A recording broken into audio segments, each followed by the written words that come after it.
what it is in itself, unmediated by the human mind, only God knows.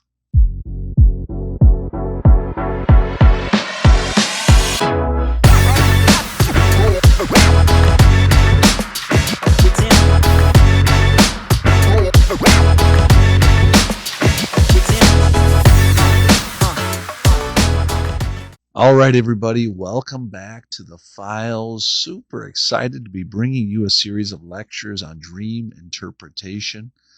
As I have been researching this and refamiliarizing myself with a course that I've taught a number of times years ago, I am just struck by how much good stuff there is here, how important this topic is. And so I'm not going to put an end on this thing. I don't know how many lectures that, talks we're going to have here. It's going to be at least 5, maybe 6, maybe 7. I don't know. Something in that vein. Today, I'm carrying on from our last talk, which was on dream interpretation generally, why it's important, and why we're living in a secularized age, or as Charles Taylor called it in his famous book, an age of secularization. And we're really just living in a time where science and reason and, relativity are all ruling the roost. And dreams are kind of been taking a back seat for some time now. They were really big in the 19th and 20th century. But with the process of secularization and the metaphysical being systematically removed from our physical spaces, political, social spaces, but also in our personal conversations, we don't talk about dreams as much as we used to. But what a significant part of our life. As you know, you're asleep. If you're lucky, 8 hours a day, a third of your life. And that's a lot of dream experience. And if you're like me, you don't often remember them. And so one of the things I mentioned in the last lecture, lecture 1, was the importance of writing down your dreams, and even a thing that some scholars call dream incubation, that is sort of setting yourself up to have dreams, will be an important tool. I'm going to delay that conversation for later in the series. I really want to stick in this first, let's say, 3 or 4 lectures with the theoretical side, and then we'll move to the more practical side by looking at the Bible, looking at my own dream interpretation theory, and then looking at some dreams and how to have them and how to journal them and all of that kind of thing. So think of what we're doing here as a developmental process of theoretical and practical analysis of dreams. Well, as you guys know, I'm a Kant scholar. I am going to be doing a detailed sort of lecture, a series of lectures on the philosophy of Immanuel Kant. And but I don't think we need to do that prior to this study. We will be looking today at a number of thinkers, particularly from the late part of the 19th century on into the 20th century, who are indebted to Kant.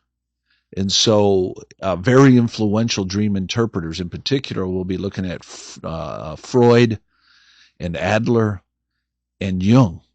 And we won't be able to do a sort of a thoroughgoing exegesis of their work, but we can look at their contributions and apply them to dream interpretation here today. So that's a big ask.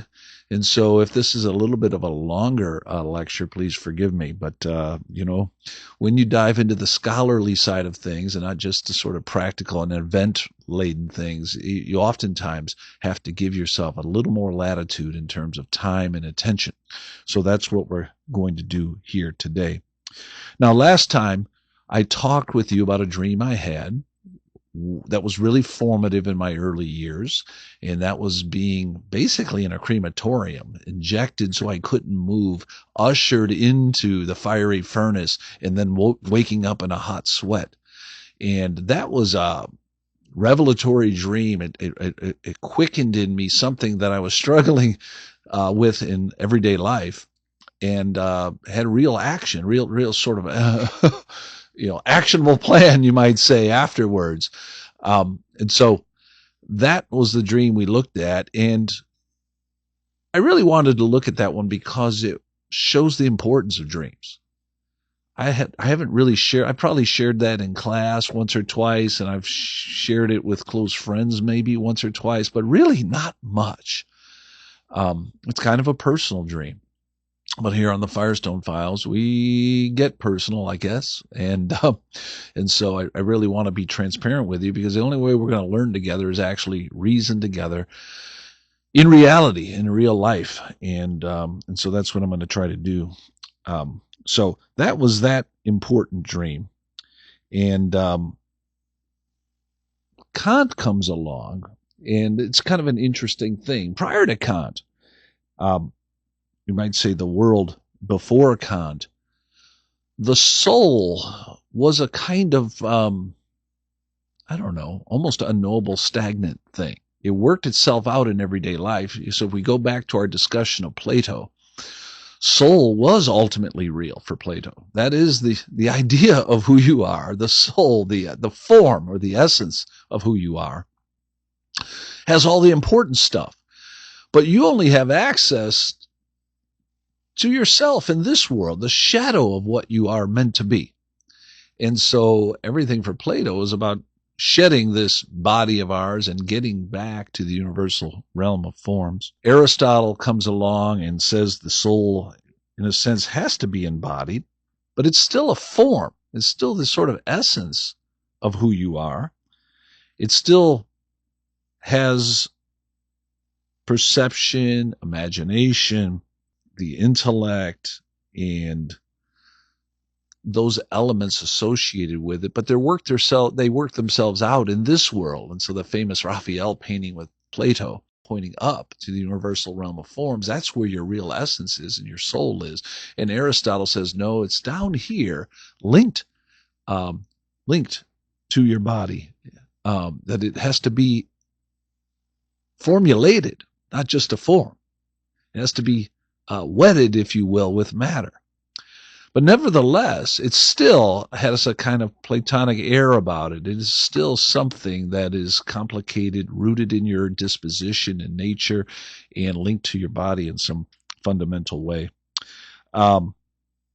Aquinas comes along, and this is just a quick tour of the sort of pre-Kantian way of approaching the soul, the consciousness, the non-material aspect of the human person. Aquinas comes along, and he has this kind of faculty psychology associated with the intellect and the will and the imagination. And it's one of the reasons that by the time we get to the modern period, you get this kind of mind-body dualism emerging, that the soul and the body are two distinct elements. We know not how they work together. We saw that if you listened to my lectures on René Descartes. You saw that the body and soul are two aspects of the human person. The soul is the more real one because it's the one we're most certain of. The cogito ergo sum, I think, therefore I am, of Descartes, is really the culmination of that faculty psychology, that notion that Aquinas had first thought of with the scholastics and so forth, that the intellect may well be, pristine or workable, but the will can be weak. And so we have this faculty psychology. And so we have this sort of understanding of the soul's potentialities, its powers, but we really are examining it through a kind of examination of action and of virtue and of logic and so forth. And by the time we get into the modern period, as I mentioned, we have the Cartesian approach. We also have what you might call the Lockean approach, John Locke, which really saw us as material entities with a mind that's a tabula rasa, as there's nothing on it. The rationalists believe there is something in the mind. Mathematics and logic are the very essence of the mind. What Kant would call the analytic a priori aspects of the mind. But the empiricists, like John Locke, felt as though the mind was an epiphenomenon of some sort. It sort of emerges as we experience the world. It has its own traits and its own contributions to human identity and your own personal identity, but it is fundamentally linked, in a sense, to the material. Okay, well, that's kind of the background of psychology even before Kant. Psychology was a field. It was a study of the soul or the psyche, and yet it was indirect study, really emergent out of what we could experience in this world, and it wasn't experimental at all. Even when we get to Kant, who's going to fundamentally change the epistemic landscape, Kant doesn't believe psychology can be experimental the way, say, physics or chemistry are experimental. But nevertheless, as does happen with great thinkers like Immanuel Kant, he paves the way for a new approach, a new experimental approach to psychology, which is really what we want to talk about here this morning. So what is so new about the Kantian paradigm? As we mentioned, everything was pretty stagnant. The mind was something that we could study. The world was something that we could study, and somehow we had to figure out how they went together prior to Kant. But Kant had a kind of Copernican revolution, sometimes called his critical turn. Those words are mixed up. I'm going to talk about those when I get to Kant. But really, it's a Copernican turn. And Nicholas Copernicus, as you guys will recall, a Polish astronomer, looked at the world and said, everyone believes the Earth is the center of the solar system. But all of my studies tell me there's more going on, and perhaps the sun is the center. It is a heliocentric solar system rather than a geocentric one. And what that did was it gave us a new, simpler, and more dynamic paradigm for understanding our solar system and really the entire cosmos. Kant argues early in his critical period that we need a Copernican revolution in our own thinking. And this is really what we mean by the Copernican turn or the critical turn. Those oftentimes get mixed up. I'm going to argue when I get to the Kant lecture that the critical turn is different really than the Copernican turn. The Copernican turn is basically arguing that the mind is not a passive participant in our experiences, that the mind itself contains not only logic, and he's going to add to that ethics, but logic and mathematics, but it is also actively constructing our experiences in the conscious world that we experience. It's an active organizer, if you will.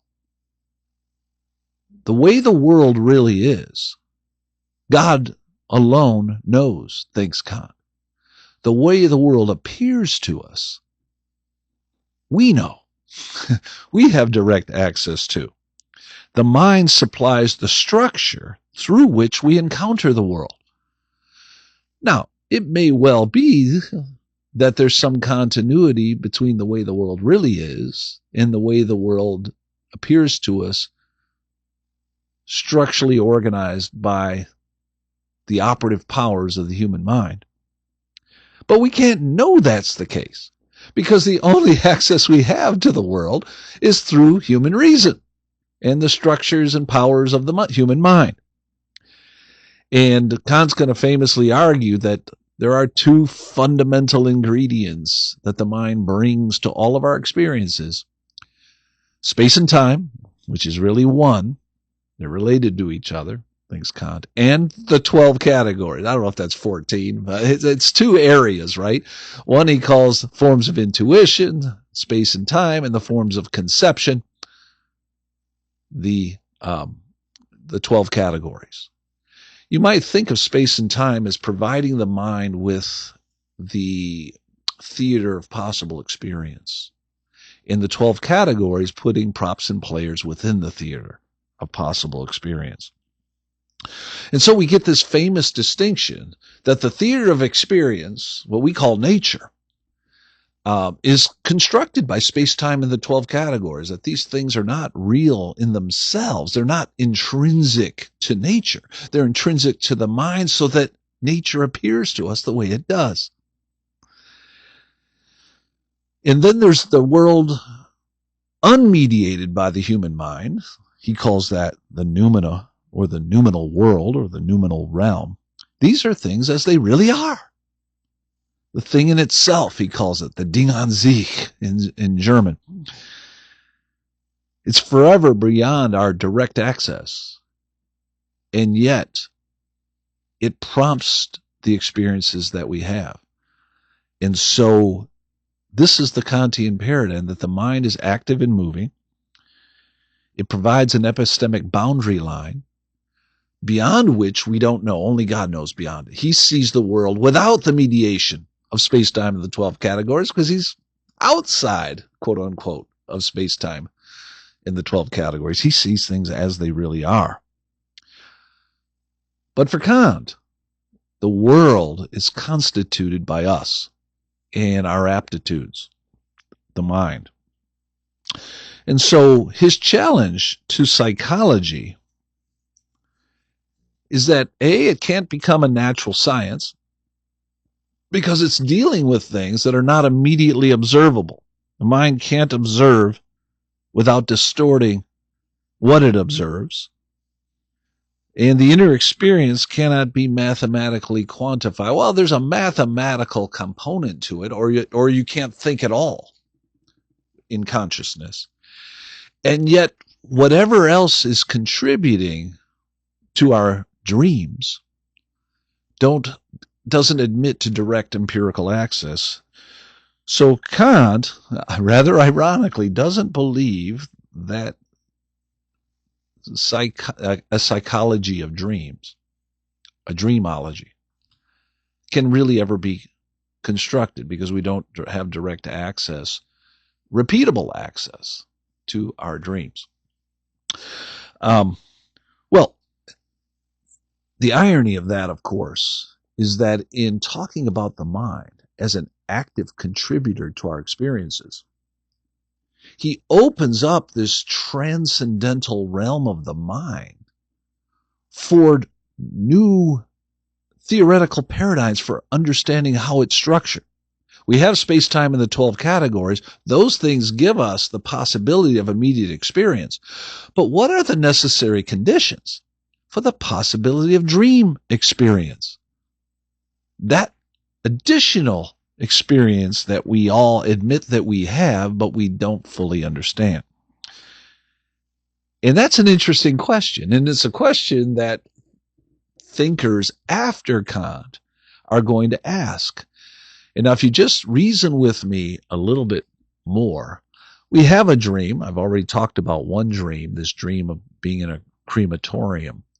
And that's the sort of manifest dream, the one that is right there.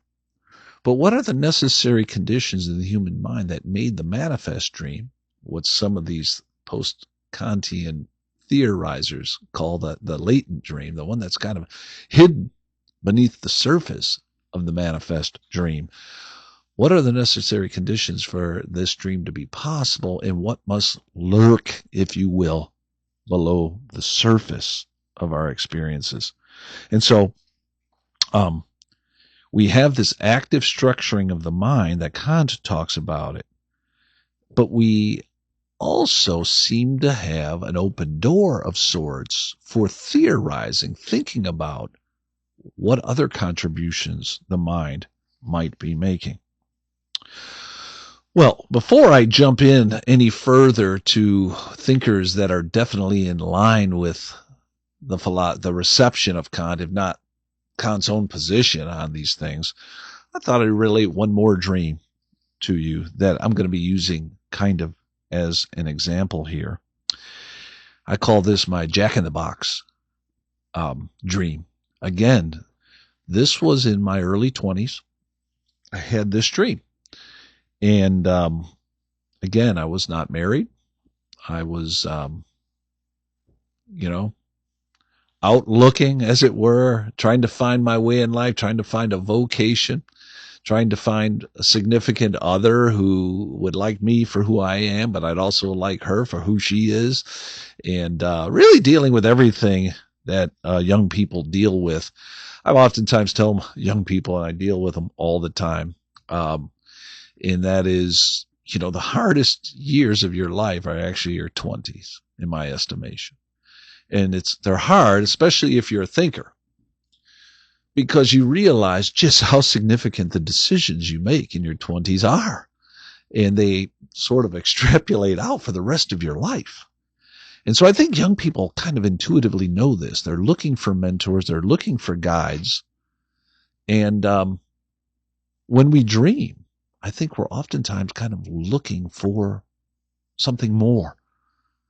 Help, maybe, or clarity, or perspective on things that we're dealing with in the waking life. Well, anyway, that's a little bit about some of the context of my early 20s. But in the dream, I was walking in a lush rainforest. I mean, really lush. You could feel the dampness almost in there, and this big leaves and green trees, and just a really full forest. Couldn't see anything around it. And I come across a hut. My memory of the hut was that it was kind of elevated, maybe, I don't know, 4 feet or so above the ground. Had a straw staircase. Really, it was kind of a straw hut with, I don't know what over the top of it. Maybe it was straw over the top of it, just laying across it. And I immediately went inside, climbed the stairs, went inside the hut. And the only thing in there, to my recollection, was a table. And in this, like a square table. And in the center of the table was a jack-in-the-box. A pretty big jack-in-the-box. And I immediately knew what to do. I've seen jack-in-the-boxes before. There's a restaurant called Jack-in-the-Box. And so I immediately go up to it and wind it up. Boom, boom, pops out a clown-like figure. About the same size as the box, but just extended out of the box. And he's wobbling around kind of like this. And he said, "Ask me anything you want, anything you want." And I immediately knew, I kind of intuitively, I guess, I don't know how I knew this, that this guy would tell me the truth on any question that I asked him.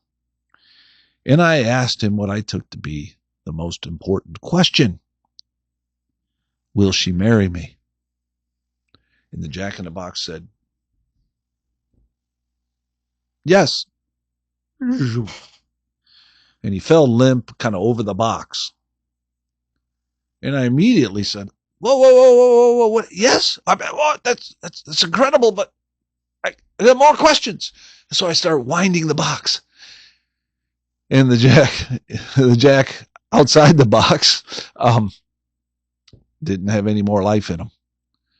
And so I left the room, went down the stairs, and left, and woke up soon thereafter. Well, just a little more context. At the time, I had a crush on somebody in my undergraduate days, and as every young person does, I think maybe she might be the one. Maybe she would become my wife someday. We were friends, but I had hopes of more, and all of those kinds of things that young people typically deal with. This dream was, I guess, some kind of consolation for me. Man, not only do I have a shot at this, but I think I've got it. She did not become my wife. In fact, I don't even think we ever dated. But the dream never left me. It stands today as a remarkably clear dream I once had. Well, let me talk a little bit more about those dream interpreters now. We've gotten our way through Kant. We have a dream before us. How are we to understand dreams? Well, if you say the word dream in public, what's the first scholar that comes to your mind? If you're like me, it's going to be Sigmund Freud. And Sigmund Freud is famous for a variety of reasons. He's an early mover in dream interpretation, in this new sort of post-Kantian, a little bit more scientific approach to dream interpretation. But he's also very much indebted to Kant. And he does so by sort of reinventing the Kantian framework in more psychologically friendly terms, you might say. So Freud's one that we're going to be talking about. I think the other person who is oftentimes kind of right on the heels of Sigmund Freud would be Carl Jung. Carl Jung is a student of Freud's. By the way, you might call today's lecture, a subtitle of this thing might be The Vienna School of Interpretation, because these guys all had some time, at least, in Vienna, Austria. Freud being the sort of godfather of this group, and then the rest of them, and in some ways his students even surpassed him. But it's Freud, and then there's Carl Jung. Kind of right in the middle of those two, I would add another person from the Vienna school. His name is Alfred Adler. And these guys, I think, are a very instructive triplet of thinkers in this sort of Kantian stream. Maybe in contemporary jargon, we could call it the continental stream. In the next lecture, I hope to look at a more Anglo-American stream, although it's hard to escape the Germans and the continent. But, excuse me, but we will escape in the next lecture. But today we're going to talk about Sigmund Freud, Alfred Adler, and Carl Jung. Now, with Sigmund Freud, the sort of conscious world is the manifest, is the ego, if you will. But then there's this unconscious. And this is every bit as real. And if it's like Kant, maybe it's the really real. It's the unconscious. It's powerful. And it's hidden from the conscious world by design. You can only handle the conscious world. Even that has enough trouble of its own. But for Freud, the unconscious world is even more dastardly, more chaotic, more difficult. The conscious world brings order, as Kant does, to nature and to science and to our approach to the world. The unconscious world is that chaotic underbelly of the conscious world. And for Freud, I think his key insight is that dreams are manifest experiences from the unconscious that we wish would happen. Sometimes his theory is called wish fulfillment theory. The psyche uses dreams to discharge repressed desires that cannot be expressed in reality. And there's a whole litany of these desires, but the constitutive one, you might say, for Freud is the sexual desire. Now, being a guy, and we all know guys, I don't know what they like think about sex every 7 seconds or something. I've heard statistics on that. Freud's going to be hard to argue against, if indeed those things are true, particularly for men, but maybe women too. I don't purport to know the woman's mind as much as the male one. But it is explanatory. It's hard to even utter a word with a male psyche and not think of some sexual connotation, or a sentence with some sexual connotation associated with it. And so we have this manifest content, the dream as you remember it with Freud, is a story, there's images, there's a kind of narrative thread running through it. And then there is the unconscious, the more chaotic, hidden, repressed realm that gives rise to the dream itself. And so the dream work, if you will, is the work that the mind does in bringing the unconscious repressed, chaotic realm of desire to an orderly form that you can even have a dream at all. And it transforms this latent content into manifest content, which is the dream itself. And so there are certain words he uses that help to unpack that process of going from latent content to manifest content. One of them is condensation. Multiple ideas are compressed into a single image. And so he's going to be the guy who wants to use free association to try to unpack those original sort of multiply expressed ideas into a single image. There's displacement. The emotional change is shifted from the true object to some other object. And so you get it kind of putting these repressed desires into some other object so that it doesn't have to confront them directly. And then there's symbolization. Forbidden content is disguised as something else, maybe something innocent, like a jack-in-the-box or something like that. And so for Freud, there's this symbolization of this condensed, displaced content that then becomes the manifest dream. And Freud's interpretive posture then is always going to be something of suspicion. The dream is not what it appears to be. Similarly, I mean, if you want to relate it back to Kant, you know, I got a cup here in front of me right here, and it appears to be a cup. And yet, what it is in itself, unmediated by the human mind, only God knows. It manifests itself to me as a cup, and I can manipulate nature because of these manifestations. But what they really are hidden to us. And it's similar with manifest dreams. He's suspicious of them. There's something more down there. And this is where I think the psychologist, in line with Freud, is going to be different than Kant, because Kant doesn't want to say ever that you can know what lurks below the surface of the appearance. Similarly, with our dreams, Kant's going to want to say, you can have a dream, but you cannot get back underneath, behind, to these repressed, unconscious sources with anything like critical knowledge. And so Kant's going to like, let's not make a science out of this. It's only going to confuse us. But the people after Kant thought they had more resources with the psyche than we do with immediate sense perception. And to be honest, they might be right.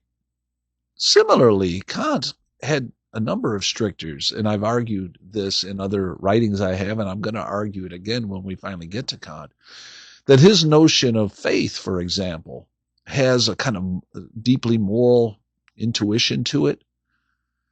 And yet, further developments with Kant's own thinking shows the tools that he gives us to be useful in developing rational religious faith into something more robust and more compelling. So I'm going to make that argument later on. But Freud has the same intuitions with regard to dream interpretation. And, he writes this book in 1900. It's a really kind of cool date, 1900, called The Interpretation of Dreams. This is his master work, where a lot of what I've just discussed is laid out. And it becomes really the basis for that Vienna School of Dream Interpretation. Now, when we get over to Adler and Freud, they're going to show up on the scene in Vienna some 5 to 8 years after this book is published, and they're going to spend time there and become disciples of Freud. And so this is kind of the kickoff of all of these things. Now, if we go back just for a moment by way of application to the Jack-in-the-Box interpretation, Freud's interpretation of the Jack-in-the-Box theme, we immediately see some rather intriguing condensations, symbolizations, and displacements wrapped up in this dream. First of all is the forest. The forest for Freud would symbolize the womb, descending deeper and deeper into the unconscious. This is not uncommon in a number of dream interpreters we're going to look at down the road. We'll look at water and look at forest similarly as a deeper descent into the unconscious. So that's an early move, if you will, in psychological theory, but it's going to be one of the more accepted hypotheses. But the fact that it's not only a deeper dive into the unconscious, but it's also symbolic of the womb is distinctly Freudian. The foliage is feminine. It's maternal. It's moving back to the earliest manifestations of our psychic theory, thinks Freud in my notes on the dream. These are notes that I wrote, by the way, so I'm going to quote myself here. These are notes I wrote 20 years ago or whatever. I'm older than that. I think I wrote them down when I was recalling the dream for my dream interpretation class. So notes are probably 20 years old, but the ideas are more like 40 years old. Okay. I wrote in my notes, the forest hike shows me going deeper and deeper into my unconscious. The foliage represents the female womb, either my mother's womb as I travel back in time to my earliest memories, or femininity in general. The hut is the paternal home. It's a sanctuary. It's the site of the father figure. It is, in a sense, interjecting or penetrating into the forest. I go there and I'm seeking the all-knowing male who can mentor me, help me to answer the questions that I'm raising. Jack is the father figure. He's a phallic symbol, thinks Freud, a figure who rises and falls, who gives one answer and then is spent. I have to say, it has some explanatory value to it.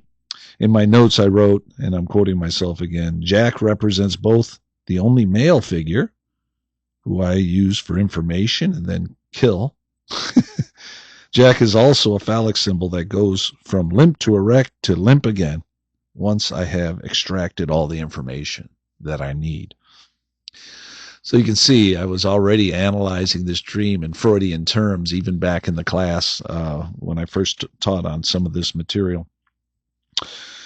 So the question itself I raise, will she become my wife, is a manifestation of a deeper thing, something going on in my unconscious, a more primal desire that cannot be stated directly.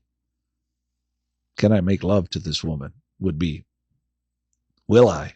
Will I ever? I mean, this would be the Freudian sort of unconscious desire manifesting in this question of, will she become my wife?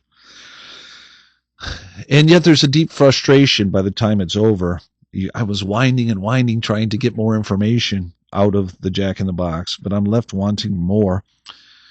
And Freud will see this as fundamental. The id, as he puts it, is never, ever satisfied. I think one of the key things to note about Freud is that the dream is always a reading downward, deeper into the unconscious, but it's also a reading backward. It may deal with manifest experiences and manifest dream content, but it is particularly adept at looking backward, at past desire. The crank, the forest, the oracle of Jack in the Box all become signs of something repressed and hidden. The dream is not about the girl.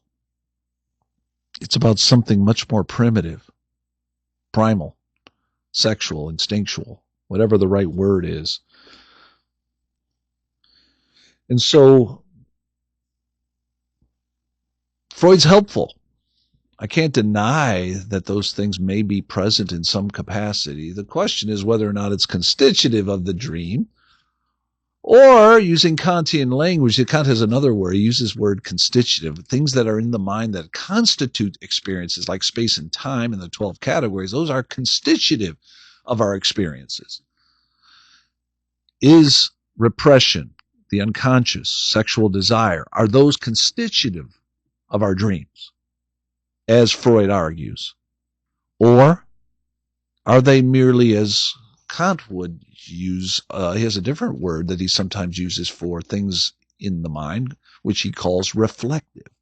Are they reflective? Maybe they say something about the meaningfulness of the dream. We can reflect on it. There's some truth there, perhaps, but it's not constitutive of the dream per se. Well, that's a question that we need to think more about. And that brings up my second thinker here. And I bring him in the context of Freud at this point for a couple of different reasons. Alfred Adler was a student, if you will, of Sigmund Freud. He studied with him. He worked with him in Vienna. And yet, I believe it was in 1911, I'll check my notes on that, I believe it was in 1911 or 1912, in that range, that he had a fundamental break with Freud. Yeah, that's what I have here. He split over the whole notion that sexual behavior was the primary drive in dream interpretation. His emphasis was less on that fact than it is on the future.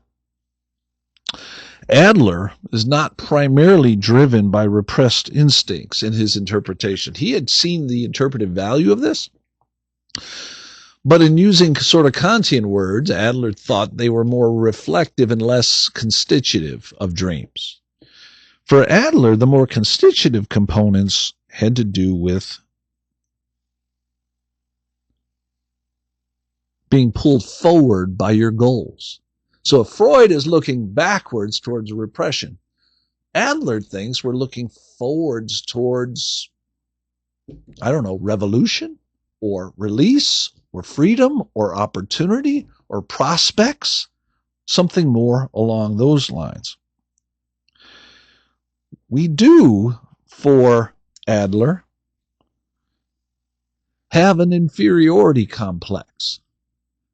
And this inferiority complex may start, or at least be partially constituted by sexual repression. But it's not just that. It's vocation, it's fitting in, it's self-identity. There are a number of things for Adler which essentially are elements of this more complex concept of an inferiority complex and the fundamental human drive towards superiority, towards rising out of the chaos of inferiority, of not measuring up. This is not an arrogant thing for Adler, but in a sense, it's a striving to overcome, to achieve significance in this world. So Freud's looking backwards at those repressions. Adler's looking forward towards new possibilities. So dreams for Adler are not sexual repressions, but are teleological in orientation, future-oriented, goal-oriented, not rooted in the past. It's escaping from the past for Adler. The dream rehearses and reinforces the dreamer's style of life. I mean, you can already see, I like to, you guys know me in the Firestone Files, I like to get out in the world, like to experience things as they're really happening, to contemplate them in action. And for Adler, that's going to manifest itself in this adventurous dream of going through the forest, of being able to ask an oracle a question that has a direct bearing on my future. Dreams don't hide meaning. They prepare you for action, thinks Adler. They are the psyche's rehearsal stage. They're the place where you visionize, if you will, what you're going to do in the waking life. What seems to be defeat and frustration in the dream is oftentimes psychologically preparing you for a counter move in the regular life. Adler calls this compensation. It kind of sets you up, as it does in this dream, for failure. I mean, well, it says I'm going to succeed, and yet there's frustration on all sorts of other areas that are involved in the dream. But it builds in you in the waking life a sense of, hold on a second, I can't let this happen. I can't let this happen again.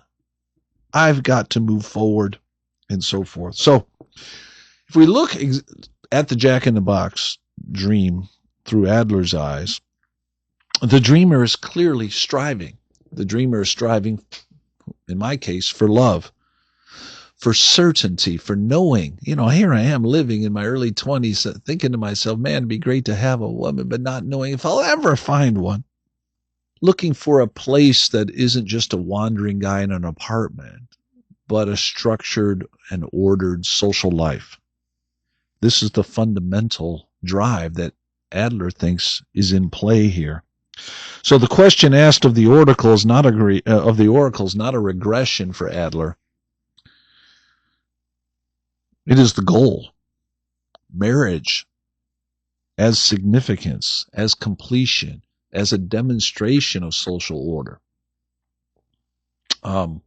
as the culmination, as the telos of all of these experiments in our youth of meeting women, meeting people, envisioning a future, having frustration, not having it work out, all of this stuff that comes in your early 20s generally, and is in play. But it's all future-oriented. The psyche is saying you cannot outsource your striving. You must act. I mean, that's essentially here. Look, if she's going to marry you, then ask her. And she'll say yes. Or she'll say no. But at least you'll know. And you can move on. And this is what Adler says is being prompted here by dreams like the one I related to you about the Jack-in-the-Box vision. So in my notes at the time, I wrote, I felt stupid and overwhelmed by a feeling of a missed opportunity. My psyche was telling me that things of my youth must be dealt with and gotten over, but that I should now turn the corner and get on with the problems of life and humanity. So those are some of my notes with regards to sort of an Adlerian interpretation of that dream. Adler would read, in other words, the wasted question not as a failure, but as a compensation. I was able to do in my dream what I wasn't able to do in the waking life. It had a result. And the dreamer's deeper goal is not to know whether she will be my wife. It is to transcend the question and find a larger purpose in all of this. And so the frustration I felt wasn't elation. I should have been elated, right? Elated that she said yes. And the oracle knows she's going to say yes. And yes, this is a great thing. But the frustration I felt was that I wanted to transcend even marriage to a larger purposiveness in this world. And so Adler's going to be the most optimistic of the three people we talk about here today. He says dream is a forward-leaning instrument. Even when the imagery is frustrating, it allows that frustration to work itself out in your dream. You wake up with it. I remember actually being frustrated with myself, having asked such a poignant and patently simple question when I had an opportunity to ask any question I wanted. There was a frustration when I woke up for sure. But the frustration itself is the message for Adler. Stop looking for the answer to be handed to you. Get out there and make it happen. So, Freud descends into the past and Adler reaches out into the future.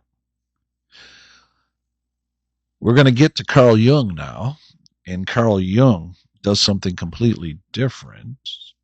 He still descends, a la Freud, but not into personal history, repressed memory, and so forth, but something still deeper, much older, you might say much more social, communal than the sort of individuated, repressed sexual desires of Sigmund Freud. As you can see, if Freud was really wedded to his ideas in Vienna, it must have been quite the breakup, both with Alfred Adler, who had a directly opposite viewpoint, starts his own school, as it were, and Carl Jung, who says, yeah, Freud, great try, but you missed something even deeper. Those are things. One thing you learn, this is just a little side note before we go forward. One thing you learn in the academic realm, if you're here long enough, that all of these guys, maybe even me, I don't want to say I'm out of this, maybe I'm one of these guys, but they're all narcissistic to some point or another. They all think they've got the answer. They want to universalize it, that they are the first movers, and therefore nobody can have a good idea after them. I know I've experienced that with scholars that I've relied on in the past. It's hard for them to let go of you. But just like Adler, just like Jung, I had to break away and do my own thing. By the time you get out of your PhD, you're kind of like released to do that anyway. But sometimes your mentors or other people who are significant in your life don't want it to happen, or don't think that you should or can or transcend them. And this is the case with Adler and with Jung.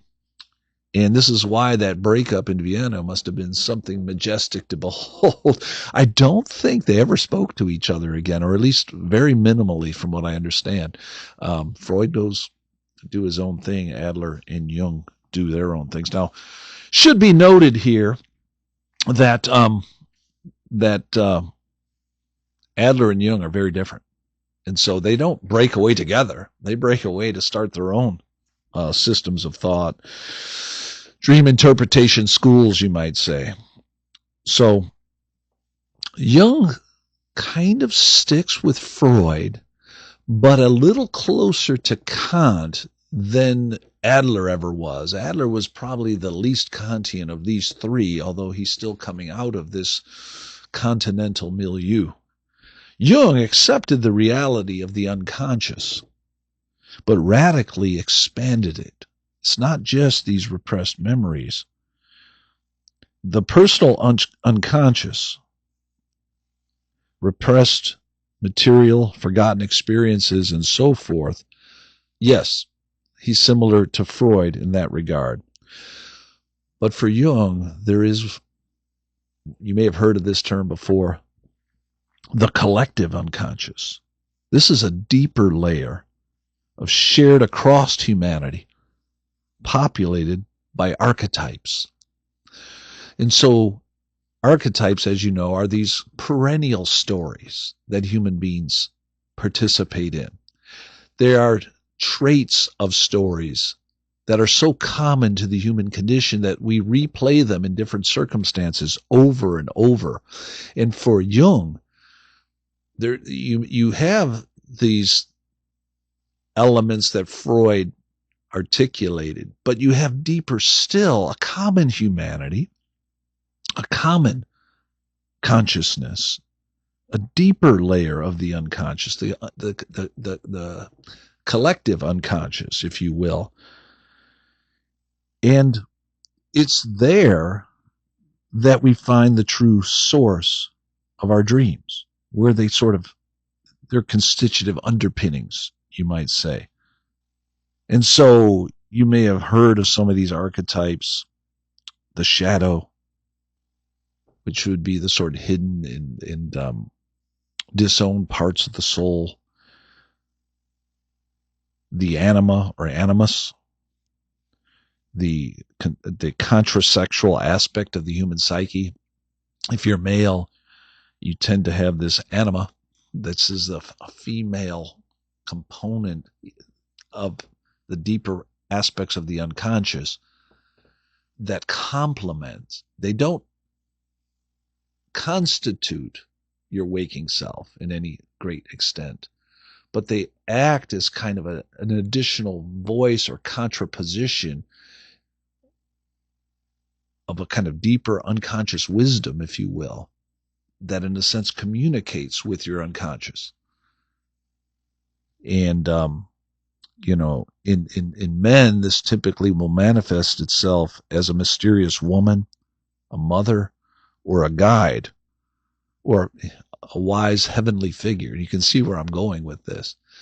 For Jung, the jack-in-the-box in this dream is not a male, a symbol. The deeper meaning of it is the anima, the female component of the dream, that is trying to give you some wisdom, some kind of interlocutor, if you will, in the unconscious that's manifesting itself as a jack-in-the-box.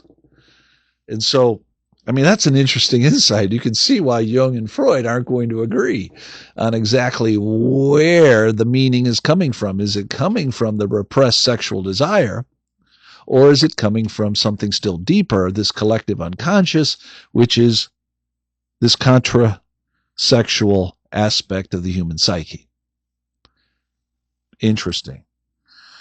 The wise old man or the great mother figure is a direct sort of guide, sort of perennial archetypal. It's like the Yoda figure, if you will, in the unconscious. The self, the archetype of wholeness, the organizing center of the dream. So, for Carl Jung, there's a process of individuation that's going on. This is the lifelong process of integrating the unconscious into the conscious self, becoming who you most fully are. And so when I teach an introduction to philosophy, I sometimes teach on Joseph Campbell, because Campbell is a great sort of theorist in this area as well. But he talks about archetypes, in particularly famous, the hero with 1,000 faces. He talks about the archetype of the hero, or the hero myth. And so for Jung, these archetypes are striving for individuation and signification in an individual's life as you work out the hero's journey for yourself. And so you'll get a figure who's a wise figure, or a womanly figure as a contrasexual voice of wisdom to help the male essence deal with life in the conscious world. And it's all a striving after wholeness. These great stories are meant to help smooth out the rough edges of our life narrative and for us to individuate ourselves.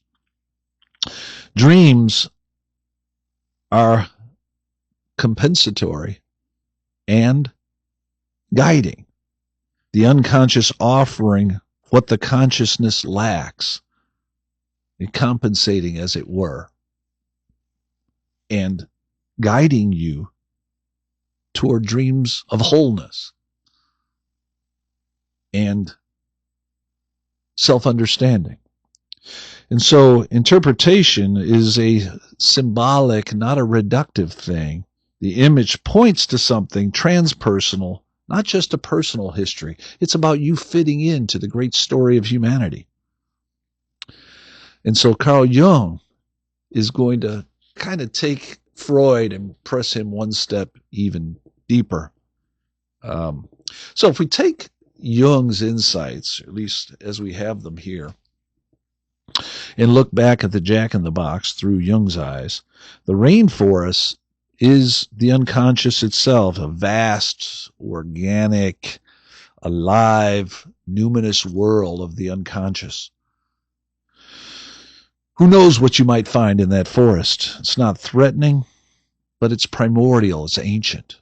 It's something that you can adventure into and actually find something that will help you to identify who you are and how to become who you were meant to be. And so the hut is a sacred space within that place, a place where you actually find something or someone. It's set apart. In many cultures, there's a holy place that you go.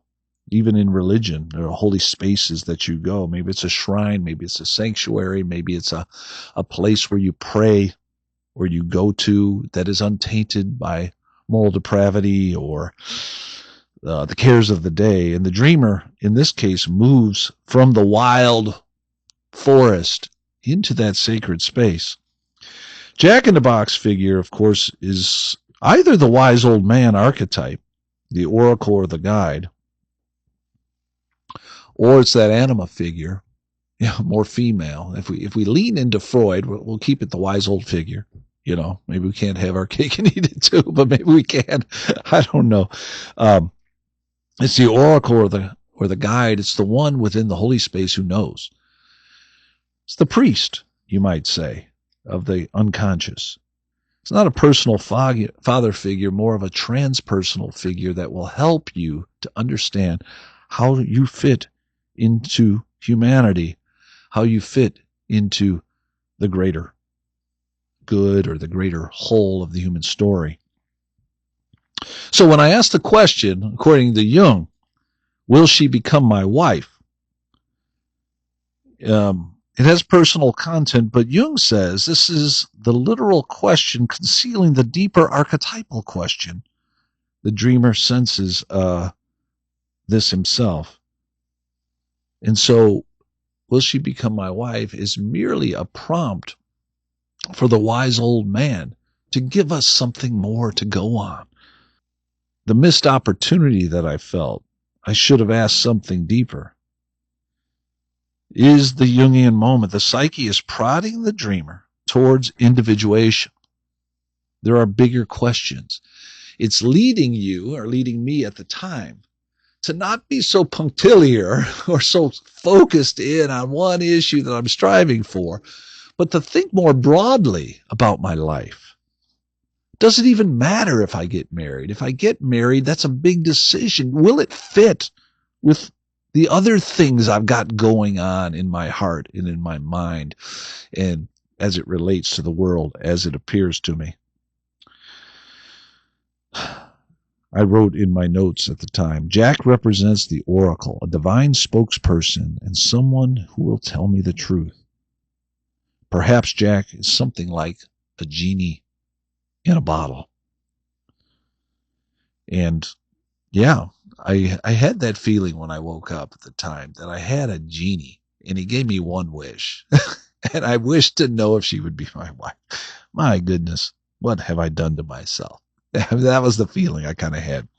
Another note that I wrote, the moral of the story is, when you get the chance to speak to God, don't ask him what time it is. Ask God questions that matter. My psyche was telling me that things of my youth must be dealt with and gotten over, but that I should now turn the corner and get on with the problems of life and humanity. The whole dream for Jung is an individuation prompt, that there's a story to be told in your life. Get over these individual successes and failures. Yes, they do add up to something, but they're one thing among many. If you will, the forest, the hut, the oracle, the frustrated return. It's the hero's journey in miniature. Get on with your life, man. Interestingly, the one that really hit home for me was structurally a Jungian interpretation. I really did feel like what the dream was telling me was that you shouldn't ask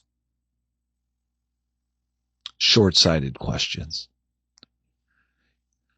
I don't believe at that time I had I had become a philosophy major. I may have been leaning in my soul toward becoming a philosopher. I know that would be a long road from there. But there was something about that primordial early trajectory that I was on that was telling me, how dumb were you, man? I remember for a time after, so I remember the dream so vividly, was I really felt like I had an oracle. How many times in life do you meet an oracle who will tell you the answer to a question? And what an idiot I was to ask such a short-sighted question. Now, if there are any ladies listening to this dream interpretation theory, you're probably saying, that was not a short-sighted question. It's a very important question, telling you to pull up your bootstraps and make a commitment to a woman. I don't deny that that was present there as well. But I had a distinct feeling. The dream that clicked for me, or the interpretation that clicked for me, was a Jungian one. Was that my story shouldn't be defined by short-sighted questions, but rather bigger questions. So what did I learn from these three figures that we've talked about, Freud, Adler, and Jung? We've learned, I believe, that the psyche has depth. Consciousness is not transparent to itself, in that the dream is revealing something to us about what's inside of us.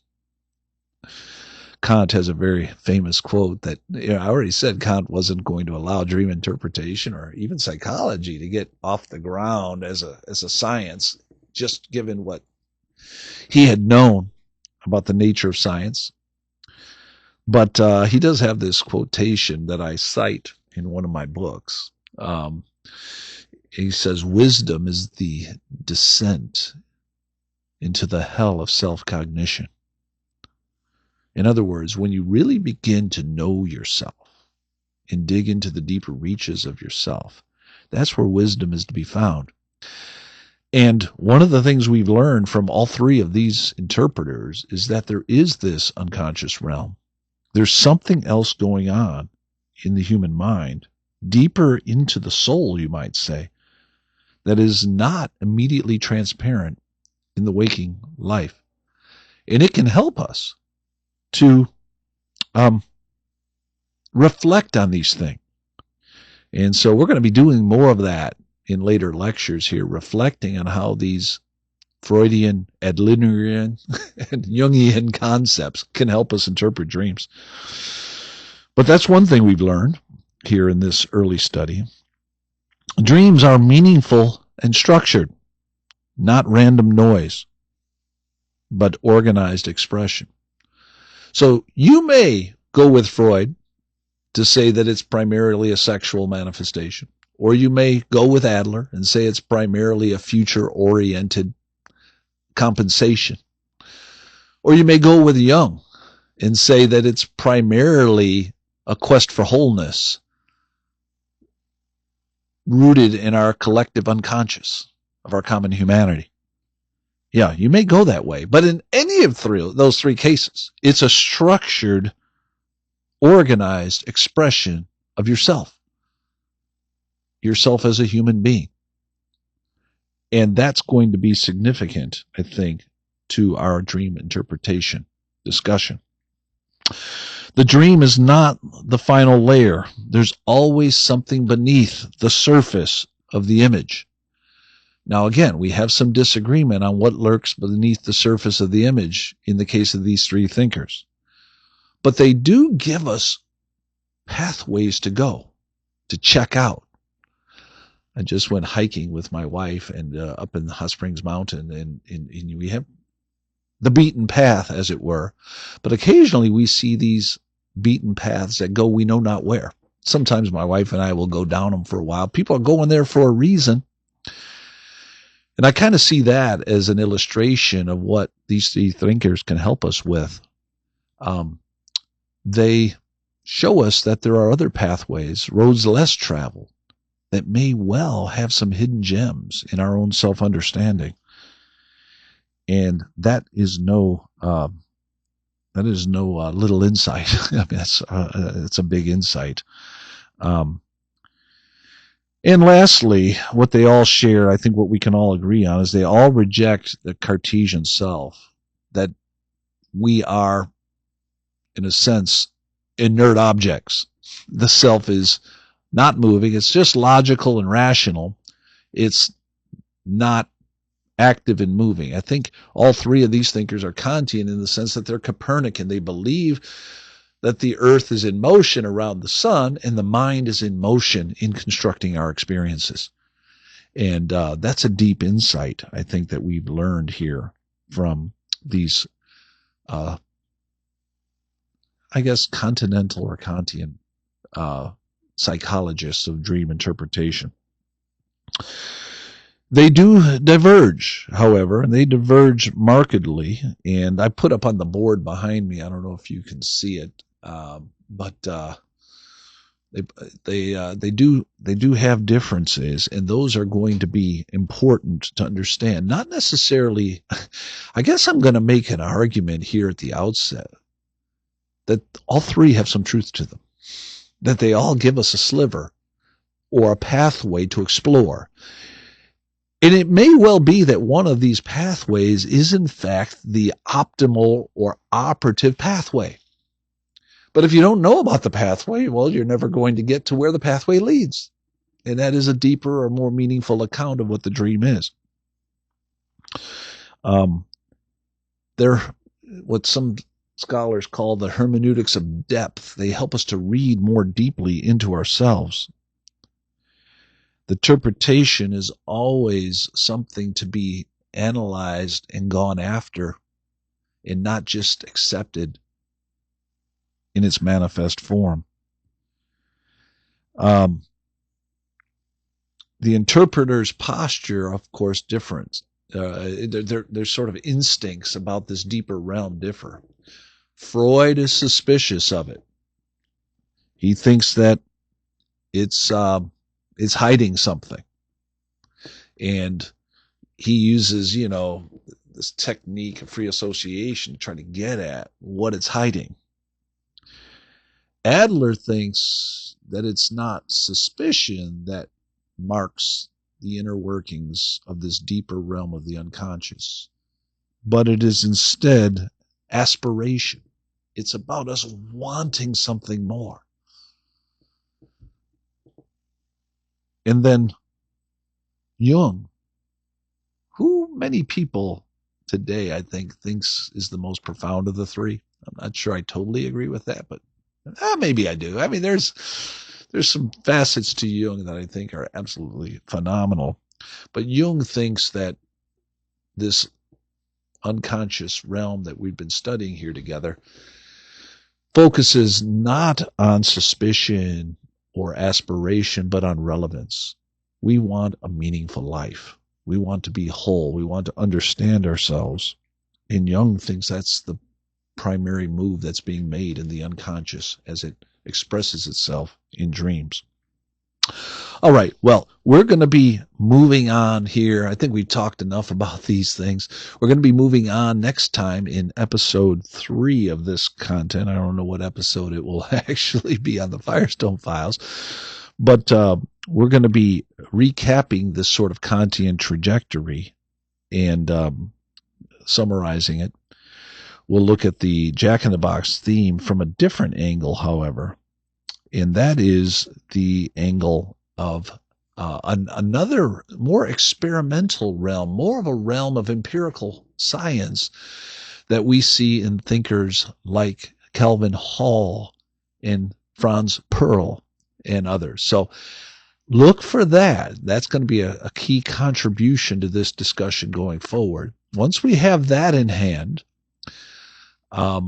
my plan at this point is to look at biblical dreams to see how important they are in the narratives there, and then talk about how we can bring dream interpretation all together into an organic whole. But we'll look at some more dreams together, and I really think they're helpful to seeing where the rubber meets the road as we interpret dreams, real dreams, and using some of the great dream interpreters that we have access to. So look for that coming up in the next episode. All right, well, that's it for now. Hope you enjoyed this edition of the Firestone Files. Look for me next time in part 3 of Dream Interpretation. Bye for now. Thanks for stopping by to spend some time with me here on the Firestone Files. I hope today's reflections offered you some new insights and perspective on life. If you enjoyed the episode or found it valuable, I'd appreciate it if you'd take a moment to like, subscribe, and share it with someone you care about. I'd also love to hear your thoughts. What resonated with you? What challenged you? Or what would you like to hear more about in future episodes? Drop a comment below or send in your suggestions to the email in the description. Your input helps shape where we go next. This has been Dr. Chris Firestone. Until next time, keep asking the big questions. And remember, the kingdom journey is always best with your friends. Further up and further in. Bye for now.